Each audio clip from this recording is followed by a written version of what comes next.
میرے نبی پاک صلی اللہ تعالی علیہ وسلم نے فرمایا ہر چیز اپنے رب سے مانگ، ہر چیز مانگ، ہر چیز مانگ۔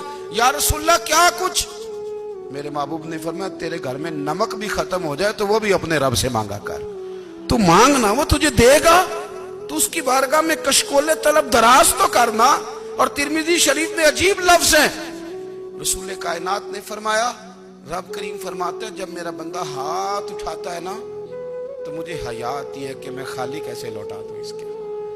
اتنے بڑے بادشاہ کی بارگاہ میں، او بھائی لوگوں سے عزتیں تلاش کرتے ہو تو وہ کیا تمہیں عزت دیں گے؟ وہ تو کل اچھا کہتے ہیں پرسوں برا کہنے لگ جاتے ہیں۔ لوگوں کے سامنے گڈ بک میں آنا چاہو گے تو وہ تو سویرے تمہارے بارے میں کچھ کہیں گے، شام کچھ اور کہیں گے۔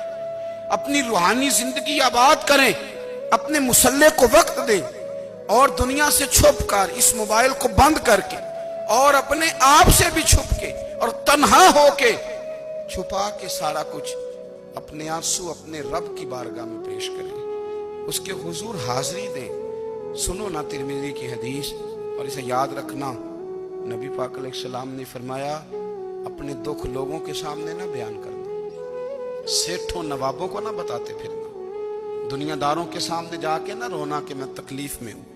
فرمایا اگر دنیا داروں کو دکھ بتاؤ گے رب تمہیں کبھی غنی نہیں کرے گا، اور لوگ ہیں کہ الٹا مذاق اڑائیں گے۔ آپ کی جس سے بڑی پکی یاری ہے نا، پکی، وہ تب تک پکی ہے جب تک آپ نے 50,000 مانگا نہیں، اور جس وقت آپ نے کہہ دیا کہ میں مجبور ہوں میری مدد کر تو پھر ختم ہو گئی دوستی۔ لوگوں کی تعلقات آپ کے ساتھ تب تک ہیں جب تک آپ ان سے کوئی ضرورت وابستہ نہیں کرتے۔ کریم محبوب فرمانے لگے بندوں کے سامنے دکھ نہ بیان کرنا، اللہ تجھے کبھی غنی نہیں کرے گا۔ تو اپنے دکھ اپنے رب کو بتا، تو دعائیں مانگ، تو اس کی بارگاہ میں حاضر ہو، تو اس کے حضور عرض کر۔